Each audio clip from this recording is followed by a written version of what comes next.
Hello guys, आपका स्वागत है आपके अपने यूट्यूब चैनल राइक एजुकेशन पर। तो जैसा कि हमने पार्ट सेकेंड में गायनेशियम तक पढ़ लिया था, अब हम पढ़ेंगे मेगास्पोरेंजियम ओव्यूल्स से। The ovule is attach to the placenta by funicle. Ovule है वो प्लेसेंटा से अटैच होता है फ्यूनिकल से।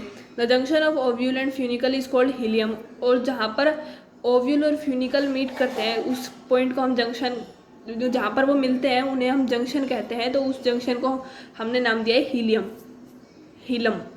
Each ovule has one or two protective layers called integuments which cover the rest of ovule except for a small opening called micropyle. Her ovule के अंदर एक से एक या दो प्रोटेक्टिव लेयर्स होती हैं जिनको हम इंटेग्यूमेंट्स कहते हैं, जो कि हमारे पास बाकी के ओव्यूल को कवर करती है, सिर्फ एक छोटी सी ओपनिंग को छोड़ के, जिसे हम माइक्रोपाइल कहते हैं। The chalaza lying on opposite side of micropyle and represents the basal part of ovule. जो चैलेजा पॉइंट है वो हमारे पास माइक्रोपाइल पॉइंट के अपोजिट साइड में होता है, जो कि हमारे पास बेसल पार्ट को रिप्रेजेंट करता है ओव्यूल के। Nucellus 2n is present within the integument and contain reserve food. Nucellus है वो हमारे पास इंटेग्यूमेंट के अंदर होता है, जो कि हमारे पास फूड रिजर्व करता है। द एम्ब्रियो सैक और female gametophyte is located with in the nucellus. जो एम्ब्रियो सैक है या फिर फीमेल गैमेटोफाइट, हम फीमेल गैमेटोफाइट को एम्ब्रियो सैक भी कह सकते हैं, वो हमारे पास न्यूसेलस में प्रेजेंट होता है। अब हमारे पास एक एनेट्रोपस ओव्यूल का डायग्राम दिखा रखा है। इसके अंदर हमारे पास chalaza and micropyle and embryo sac, nucellus, inner integument, outer integument, hilum और फ्यूनिकल ये दिखा रखा है। हम ये देख लेते हैं एक बार। अब हमारे पास आता है megasporogenesis. The process of formation of megaspores from megaspore mother cells is called megasporogenesis. Megasporogenesis ये वो प्रोसेस है जिसके अंदर हमारे पास मेगास्पोर्स बनते हैं मेगास्पोर मदर सेल से। मेगास्पोर मदर सेल को हम एमएमसी भी कहते हैं। MMC divides mitotically to form 4 megaspore haploid. Out of 4 only 1 megaspore is functional and forms gametophyte and rest degenerate. जो हमारे पास मेगास्पोर मदर सेल है वो हमारे पास माइटोटिक डिवीजन से डिवाइड करती है, और एक एमएमसी से हमारे पास 4 मेगास्पोर बनते हैं हैप्लोइड, मतलब उनकी प्लोइडी एन होती है, जिनमें से उन 4 में से एक मेगास्पोर तो फंक्शनल होता है, बाकी के 3 डीजनरेट हो जाते हैं। और जो एक हमारे पास फंक्शनल होता है वो हमारे पास गैमेटोफाइट बनाता है। अब हमारे पास टॉपिक आता है फीमेल गैमेटोफाइट, जिसको हम एम्ब्रियो सैक भी कहते हैं। Single functional megaspore develops into embryo sac female gametophyte, which is also called monosporic development. जो हमारे पास सिंगल फंक्शनल मेगास्पोर बनता है वो हमारे पास एम्ब्रियो सैक यानी कि फीमेल गैमेटोफाइट में डेवलप हो जाता है, और इसे हम कहते हैं मोनोस्पोरिक डेवलपमेंट, मतलब एक सिंगल स्पोर की डेवलपमेंट हो रही है। This development involves following step. इस डेवलपमेंट में हमारे पास 3 स्टेप्स होते हैं। फर्स्ट स्टेप है हमारे पास nucellus of functional megaspore divides mitotically forming 2 nuclei which move to opposite poles.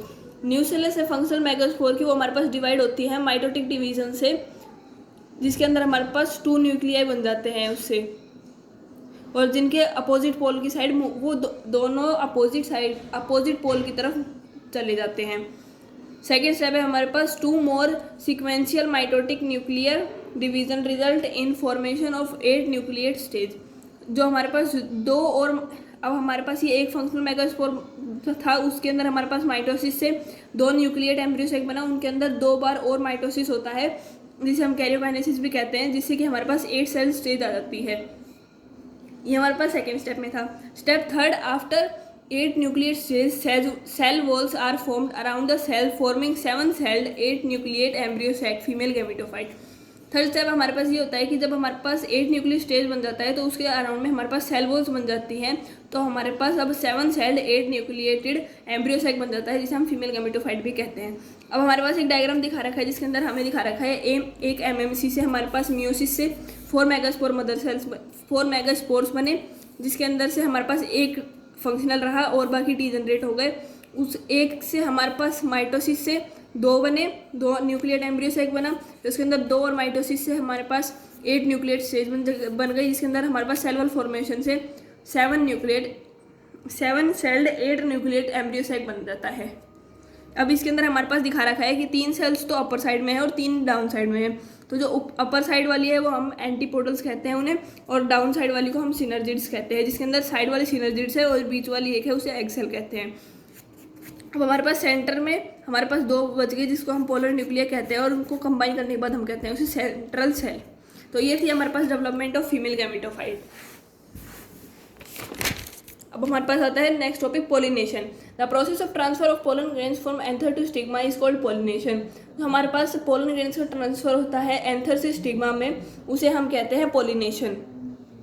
Both male and female gametes of plants are non motile while which are brought together for fertilization by pollinating agents. हमारे पास दोनों gametes होते हैं, mail और female gametes plants के, वो हमारे पास non motile होते हैं, तो वो एक दूसरे के पास फर्टिलाइजेशन के लिए लाई जाते हैं पॉलिनेटिंग एजेंट से। पॉलिनेटिंग एजेंट्स वो एजेंट्स है जो हमारे पास पॉलिनेशन में पॉलिनेशन करवाने के लिए काम आते हैं। और हमारे पास पॉलिनेटिंग एजेंट 2 टाइप के होते हैं, एबायोटिक और बायोटिक। एबायोटिक के अंदर हमारे पास फर्दर डिवीजन है एयर और वाटर, और बायोटिक में इंसेक्ट्स, स्नेल्स, एंट्स और बैट्स। एयर को हम एनियोफिली भी कहते हैं और वाटर को हाइड्रोफिली। इंसेक्ट्स से होने वाली को हम कहते हैं एंटोमोफिली, स्नेल से मेलकोमोफिली, एंट से माइक्रोमिकोफिली। बैट से हमारे पास जो पोलिनेशन होती है उसे हम कहते हैं चिरोपेट्रोफिली। तो ये थी हमारे पास पोलिनेटिंग एजेंट्स कुछ और उनके पोलिनेशन के नाम। काइंड्स ऑफ पोलिनेशन, अब हमारे पास 2 काइंड की पोलिनेशन होती है, ऑटोगैमी और एलोगैमी। ऑटोगैमी मतलब सेल्फ पोलिनेशन, एलोगैमी मतलब क्रॉस पोलिनेशन। और सेल्फ पोलिनेशन मतलब वो खुद के ही प्लांट पे पोलिनेशन हो जाती है, खुद के प्लांट के, एक सिंगल प्लांट है उसके एक फ्लावर से दूसरे फ्लावर पे, और क्रॉस पोलिनेशन मतलब दूसरे प्लांट के फ्लावर से। Autogamy, the process of transfer of pollen grains from anther to stigma of same flower, example rose, camellian, viola, mango grass। हमारे पास ये प्रोसेस है ट्रांसफर का पोलन ग्रेन्स का एंथर से स्टिग्मा में। हमें पोलिनेशन पढ़ा हमने, उसके अंदर पोलन ग्रेन्स ट्रांसफर होते हैं एंथर से स्टिग्मा में। तो अब हमारे पास इसके अंदर ऑटोगैमी में क्या आ जाएगी इसकी डेफिनेशन कि ये वो प्रोसेस है जिसके अंदर हमारे पास पोलन ग्रेन्स ट्रांसफर होते हैं एंथर से स्टिग्मा में, वो भी सेम फ्लावर के। जैसे कि इसके अंदर हमारे पास एग्जाम्पल आ जाते हैं रोज, कमेलियन, वियोला, मैंगो ग्रास। अब हमारे पास एलोगैमी है, वो हमारे उसकी डेफिनेशन क्या होगी, the process of transfer of pollen grains from anther to stigma of different flower. ये क्योंकि ये हमें पता है ये डिफरेंट फ्लावर पे होती है, सेम प्लांट के फ्लावर पे नहीं होती, इसलिए हम इसे कहते हैं क्रॉस पोलिनेशन। इसके एग्जाम्पल है हमारे पास पपाया, रोज, मैंगो ग्रास, मस्टर्ड एक्सेट्रा। अब हमारे पास आती है एलोगैमी के अंदर हमारे पास फर्दर 2 टाइप हैं, जिटोनोगैमी और xenogamy. Geitonogamy, the process of transfer of pollen grains from anther to stigma of different flower present on same plant। Xenogamy, the process of transfer of pollen grains from anther to stigma of different flower present on different plant। अब हमारे पास cross pollination हो रही है तो उसके अंदर भी हमारे पास 2 टाइप आ जाते हैं, जिटोनोगैमी और जीनोगैमी। अब जिटोनोगैमी हमारे पास क्या है, जिसके अंदर हमारे पास पोलन ग्रेन्स ट्रांसफर होते हैं एंथर से स्टिग्मा में डिफरेंट फ्लावर के जो कि एक सेम प्लांट पे प्रेजेंट होते हैं, और जीनोगैमी में डिफरेंट फ्लावर के जो कि डिफरेंट प्लांट पे प्रेजेंट होते हैं। जिटोनोगैमी में हमारे पास एग्जांपल है रोज, और जीनोगैमी में हमारे पास एग्जांपल है रोज। तो हमारे पास रोज एक ऐसा कॉमन एग्जांपल है जो हमारे पास ऑटोगैमी भी करता है और एलोगैमी भी। Some plants like Commelina, Viola, Oxalis contain 2 types of flower. तो हमारे पास 2 टाइप के फ्लावर आ जाते हैं, क्लिस्टोगैमस और चेस्मोगैमस। तो ये इनमें एक तो हमारे पास होते हैं Clistogamous, the flowers which do not open at all and undergo self pollination even in absence of pollinator। ये वो है जो हमारे पास क्लोज ही रहते हैं, ओपन नहीं होते और सेल्फ पोलिनेशन कर लेते हैं बिना पोलिनेटर्स के। और चेस्मोगैमस फ्लावर हमारे पास वो फ्लावर होते हैं जो ओपन हो जाते हैं और पोलिनेटिंग एजेंट से हमारे पास पोलिनेशन कर लेते हैं। In cleistogamous flowers assured seed production takes place. Cleistogamous flower में हमारे पास एस्योर्ड सीड प्रोडक्शन होती है। तो अब हमारे पास एक क्वेश्चन दिया गया है जिसके अंदर हमें इनके पोलिनेशन के काइंड बताने की, कौन सी पोलिनेशन के काइंड आता है इन प्लांट्स के अंदर। तो हमारे पास पहला है मस्टर्ड। तो मस्टर्ड के अंदर हमारे पास ऑटोगैमी, जिटोनोगैमी और जीनोगैमी आती है। कुम्बर में हमारे पास जिटोनोगैमी और जीनोगैमी, पपाया में जीनोगैमी, ऑक्जेलिस में ऑटोगैमी, जिटेनोगैमी और जीनोगैमी, नीम में हमारे पास ऑटोगैमी, जिटेनोगैमी, जीनोगैमी, मैरीगोल्ड में ऑटोगैमी, जिटेनोगैमी, जीनोगैमी, कमेलियन में कमेलियाना में ऑटोगैमी, जिटोनोगैमी और जीनोगैमी। अब हमारे पास एक इम्पोर्टेंट चीज़ आती है पॉलिनेशन में, जी हमारे पास कई बार क्वेश्चन पूछा जाता है कि why geitonogamy is genetically autogamy. तो इसका आंसर हमारे पास सिंपल सा होगा कि because both flowers are genetically similar and present on same plant.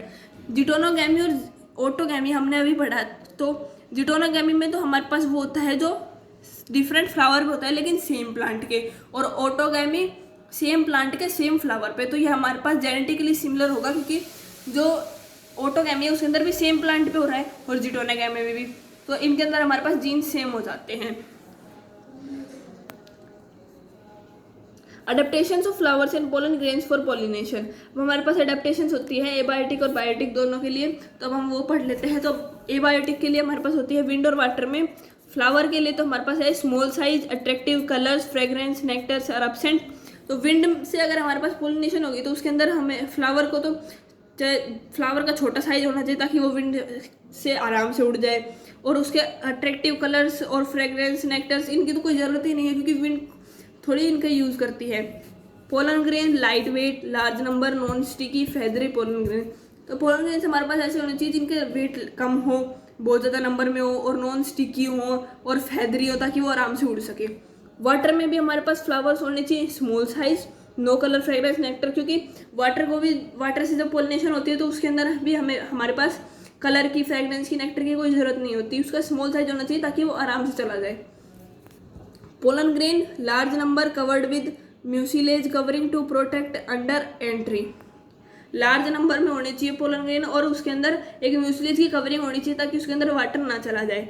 अब हमारे पास बायोटिक में दो टाइप के फ्लावर्स के लिए तो हमारे पास होता है, अगर बायोटिक से हो रहा है तो उसके अंदर हमारे पास इंसेक्ट्स, स्नेल, एंड्स और बैट्स से होगा, तो इसके लिए हमारे पास उसके अंदर फ्रेग्रेंस होनी चाहिए, नेक्टर होना चाहिए, अट्रैक्टिव कलर होनी चाहिए और बहुत ज़्यादा नंबर में भी होनी चाहिए। Pollen grains sticky, less in number, heavy weight. Pollen grains हमारे पास बहुत लाइट वेट होने, मतलब बहुत ज़्यादा नंबर में नहीं होनी चाहिए, कम नंबर में होने चाहिए, स्टिकी होने चाहिए और हैवी वेटेड होने चाहिए ताकि वो आराम से चली जाए। अब हम इनको आगे डिफाइन में पढ़ेंगे नेक्स्ट वीडियो में। तो आज की वीडियो के लिए इतना ही। Thank you for watching video.